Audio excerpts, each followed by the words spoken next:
Buenas tardes, mi nombre es María Virtud de Berenguer Segura y vamos a leer Apocalipsis, un comentario de referencia. El mensaje de Apocalipsis.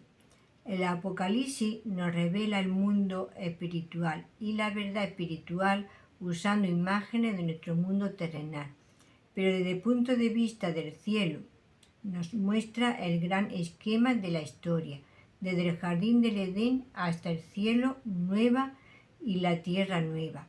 El propósito del libro es alentar a los cristianos en tiempos difíciles, mostrarles que Dios está en control, a pesar de que parezca que los regímenes totalitarios están en control y que pueden perseguir a los cristianos y aún matarlos a voluntad.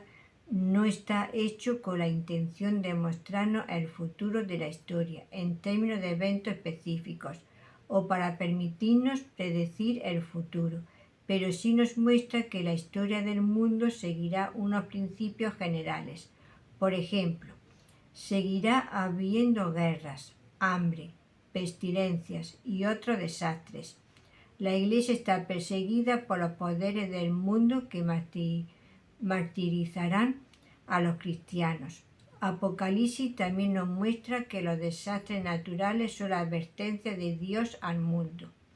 El simbolismo del libro permite que sea interpretado a la luz de las circunstancias a lo largo de la era del Evangelio. La bestia puede ser Roma en el tiempo de Juan. En otros tiempos podría ser la Iglesia Católica o Rusia o China. A lo largo de la historia de la Iglesia siempre han existido aquellos que han perseguido a la Iglesia de Dios. Es para estos cristianos perseguidos que se escribe el libro. Puede ser visto como secciones paralelas, cada una de las cuales se concentra en un aspecto en particular de la era del Evangelio, comenzando desde el nacimiento de Jesús hasta el fin de la era. El libro se concentra en el comienzo al principio, pero a medida que avanza se concentra más y más en el final que en el comienzo. Apocalipsis está escrito al principio de un periodo de persecución que duró más de 200 años, y específicamente a una iglesia en momentos en que el Imperio Romano estaba en control y era exigida la adoración del emperador, so pena de muerte. Se podía lograr una vida fácil solo siguiendo a la multitud y intransigiendo con la norma de Dios. Un poco de adoración al emperador haría tanto más fácil la vida. Claramente todo alrededor el mal estaba atacando todo lo bueno. La religiosidad abundaba. La gente malvada controlaba la sociedad. Parece como si Dios no puede ser encontrado en ningún lugar. Él no está haciendo nada con esto. Los cristianos están siendo perseguidos y algunos hasta han sido hechos mártires. Y la fe de los cristianos está bajo un ataque intenso. Los cristianos están esperando la vuelta de Cristo, pero Él no ha llegado aún. El libro está escrito para mostrarle a los santos en tiempos tan desconcertantes que Dios, el Creador, está en control de los eventos del mundo y es responsable por el juicio de la humanidad. Él permite el mal en el mundo, pero Él triunfará al final sobre la fuerza del mal, junto con los santos. Muestra que los santos deben seguir el ejemplo de Jesús y poner sus vidas en defensa de su fe y como un testimonio a Jesús. Los enemigos de los santos serán derrotados al final. El diablo, los poderes políticos, los falsos poderes religiosos, los perseguidores de la Iglesia, la seducción del mundo y sus filosofías. Los juicios de Dios sobre la humanidad son su respuesta a las oraciones de los santos.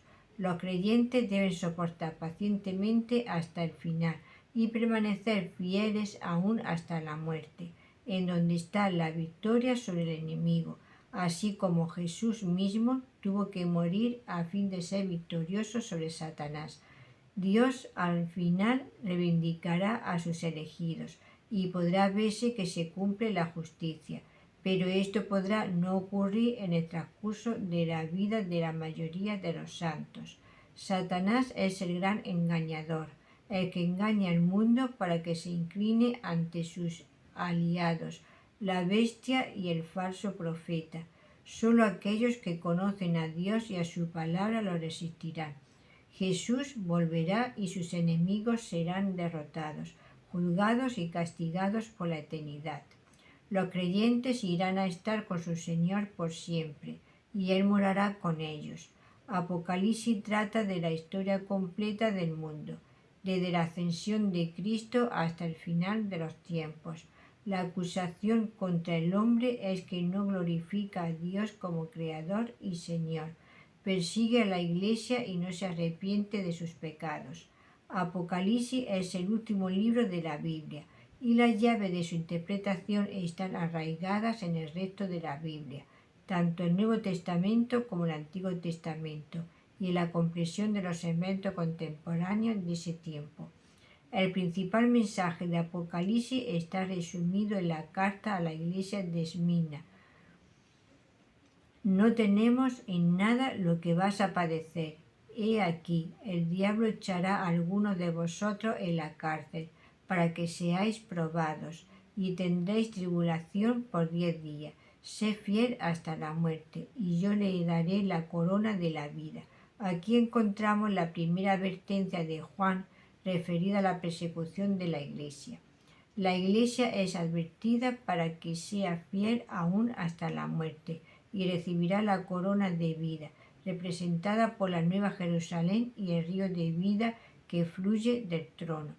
No hay nada que temer en la muerte, porque después de la muerte irán a estar con el Señor y reinarán con Él por siempre.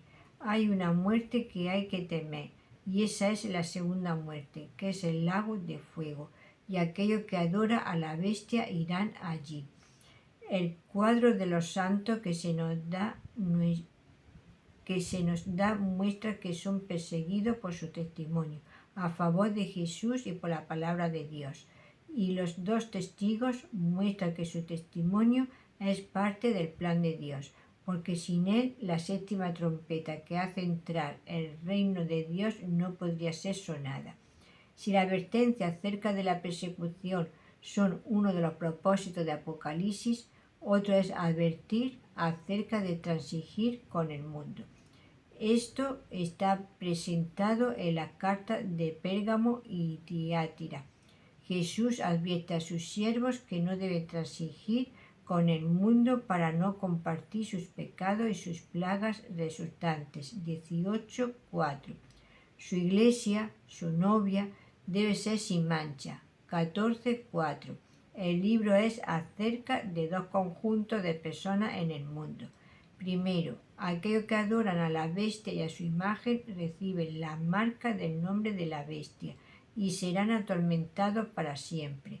Segundo, aquellos que no adoran a la bestia pero guardan los mandamientos de Dios y su fe en Jesús, reinarán con Él para siempre en el paraíso de Dios.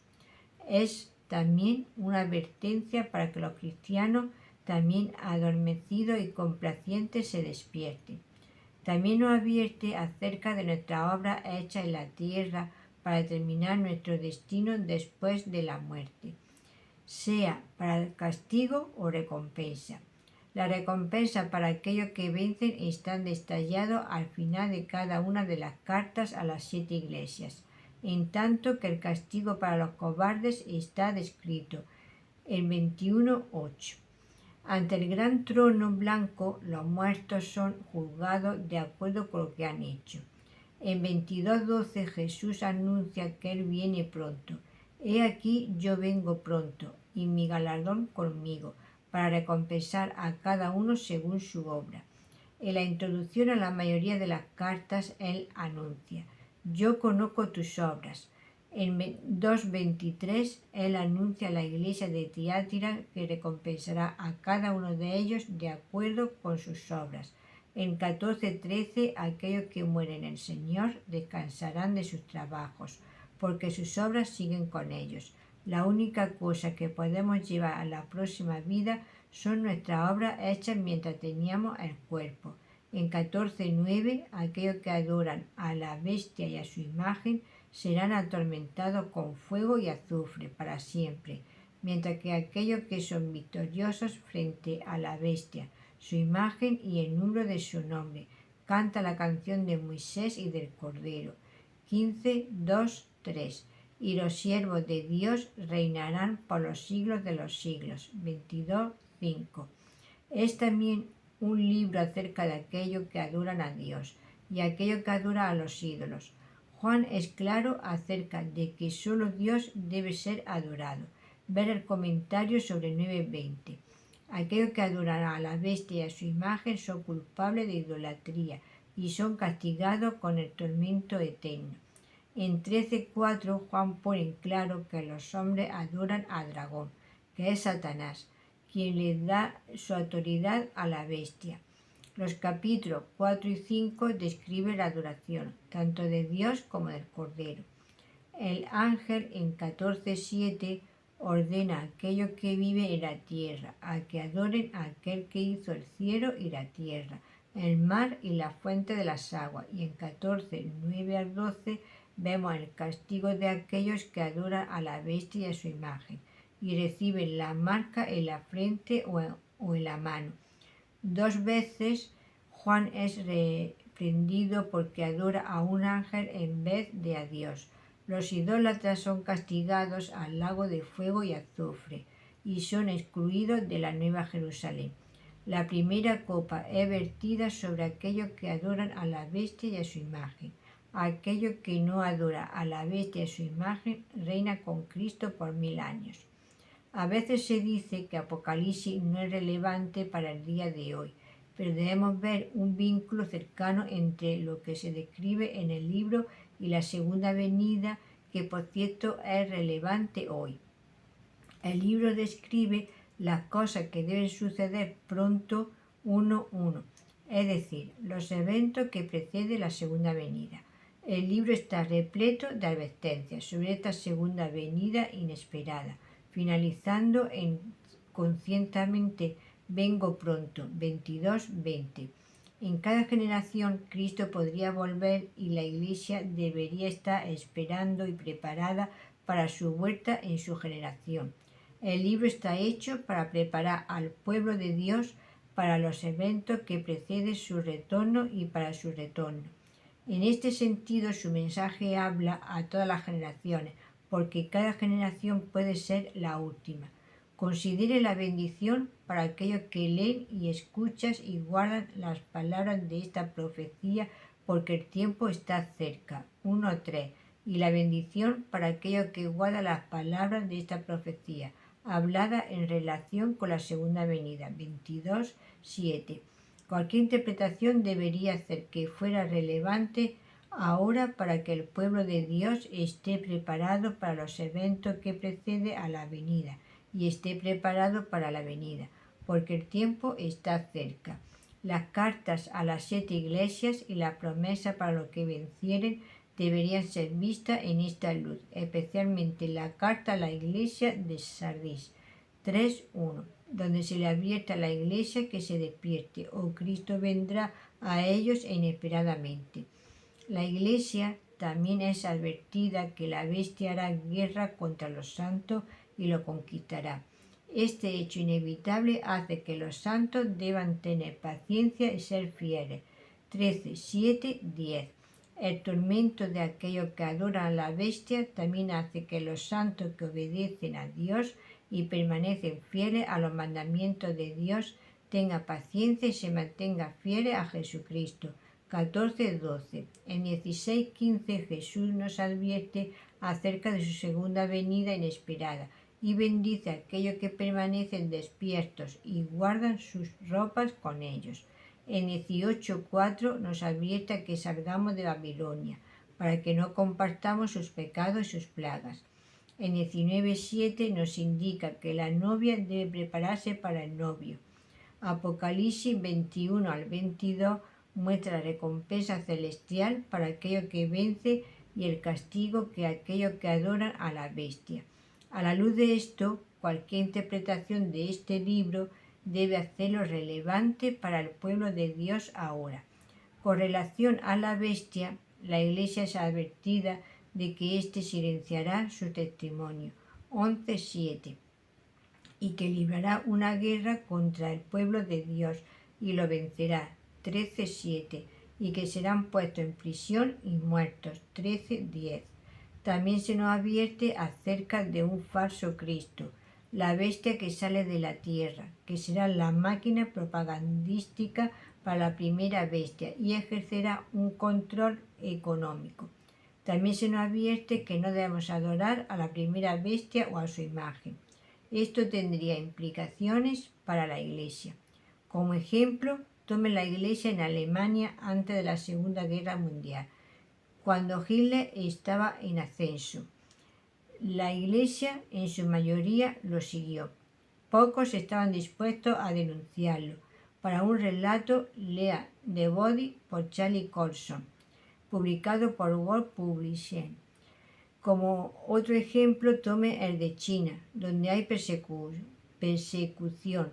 ¿Deberían unirse a la Iglesia estatal Third Self-Patriotic Movement o la Iglesia subterránea? Para los alemanes, los chinos, para nosotros, una comprensión correcta del simbolismo de Apocalipsis nos permitirá interpretar los eventos alrededor nuestro y preparar nuestros corazones para lo que va a ocurrir. ¿Quién puede decir que la persecución no surgirá en el occidente? Pero para nosotros tal vez sea la copa de oro seductora de la prostituta la mayor amenaza a la Iglesia en el occidente. Es también un libro de contrastes. Considere la novia y la prostituta. Considere el destino de aquellos que adoran a la bestia y que son atormentados por los siglos de los siglos con la de aquellos que adoran a Dios y reinarán por los siglos de los siglos.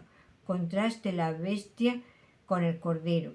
Hay milagros falsos del falso profeta y los milagros auténticos de los dos testigos. Está la ciudad celestial de la Nueva Jerusalén y la ciudad terrenal de Babilonia, la grande. Está Jesús, quien es y que fue y que será, y la bestia que una vez fue, ahora no es y que subirá del abismo para ir a su destrucción. Está la segunda muerte en contraste con la corona de vida. Están aquellos con la marca de la bestia en la frente, y aquellos con los nombres del Cordero y el Padre en sus frentes. Compare Babilonia, que nunca tendrá la música de arpas en ella, y los redimidos que tienen sus arpas en el cielo.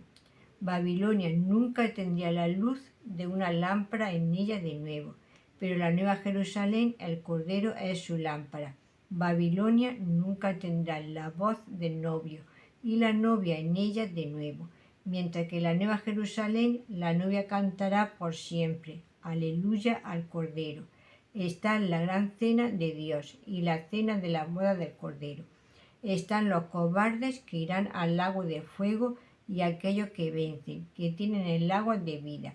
Están los siervos de Dios que lo sirven día y noche, y el diablo que lo acusa día y noche. Compare al Cordero como inmolado y la bestia con la herida mortal. Están aquellos que no tienen descanso día y noche, y aquellos que descansan de sus labores. Vencer o conquistar es una palabra clave en el libro. Al final de cada una de las cartas a las 7 iglesias se les insta a que venza para que puedan recibir su recompensa celestial, así como Cristo venció y se sentó con su Padre sobre el trono. 3:21. En 21:7, el que venciere heredará todas las cosas, refiriéndose a la visión de Juan del cielo. En 12:11, los santos han vencido al diablo por medio de la sangre del Cordero y de la palabra del testimonio de ellos. En 6:2 vemos un caballo blanco, cuyo jinete tenía un arco, y le fue dada una corona, y salió venciendo y para vencer. En 13:7 a la bestia se le permitió hacer guerra contra los santos y vencerlos.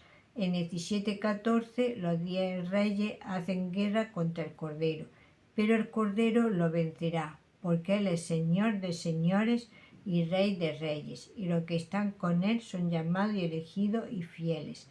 Apocalipsis puede ser considerado como una expansión o comentario de Romanos 8, 35 a 39, en el que somos más que vencedores por medio de aquel que nos amó. Romanos 8, 37. Romanos 8, 35 a 39. ¿Quién nos separará del autor de Cristo? ¿Tribulación o angustia o persecución o hambre o desnudez o peligro o espada? 36. Como está escrito, por causa de ti somos muertos todo el tiempo, somos contados como ovejas de matadero. 37. Antes, en todas estas cosas, somos más que vencedores, por medio de aquel que nos amó. 38. Por lo cual estoy seguro de que ni la muerte, ni la vida, ni ángeles, ni principados, ni potestades, ni lo presente, ni lo porvenir. 39. Ni lo alto, ni lo profundo, ni ninguna otra creada nos podrá separar del amor de Dios que es en Cristo Jesús, Señor nuestro. Otra frase clave es paciencia, que ocurre 4 veces en el libro. 1, 9, 3, 10, 13, 10, 14, 12, que se refiere a la paciencia bajo la persecución. Apocalipsis está escrito a los siervos de Dios para mostrarles lo que pronto sucedería. Hay una bendición para todos los que leen, escuchan y guardan las cosas escritas en él. Esto incluye a los siervos de Dios desde la generación de Juan hasta la generación que esté cuando vuelva Cristo. Insta a todo el que escucha a que venza para que pueda comer del libro de la vida en el paraíso de Dios. El libro pone en un lugar prominente la segunda venida de Cristo, mientras que el futurista considera a la mayor parte como inmediatamente anterior a la llegada de Cristo.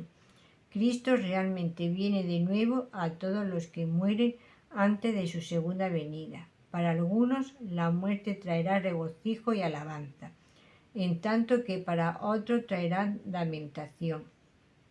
Este libro está escrito a los mártires para decirles que en la muerte se vuelven vencedores quienes han vencido por medio de la sangre del Cordero y de la palabra del testimonio de ellos, y menospreciaron sus vidas hasta la muerte. 12:11. Los cristianos que viven entre la primera y segunda venida de nuestro Señor viven en un estado de tensión entre las realidades espirituales, que son percibidas por fe, y la vida de los sentidos vivida sobre la tierra. Apocalipsis nos muestra la realidad celestial de Dios sobre su trono gobernando el universo. Capítulo 4. Nos declara que Jesús es el testigo fiel, el primogénito de los muertos y el soberano de los reyes de la tierra. 1:5. Que Jesús resucitó de los muertos nos garantiza que nosotros también resucitaremos de los muertos. Jesús es el soberano de los reyes de la tierra, aunque esto no parezca ser así. Cuando Jesús vuelva, todos los santos muertos resucitarán de entre los muertos y los enemigos de Dios serán derrotados. Así, nuestra fe en las realidades celestiales descritas en Apocalipsis y en el resto de la Biblia será reivindicada. La tensión está ilustrada más todavía en 1 Juan 3:2. Ahora somos hijos de Dios, pero no sabemos cómo serán nuestros cuerpos futuros, excepto que cuando venga Cristo seremos semejantes a Él, porque le veremos tal como Él es.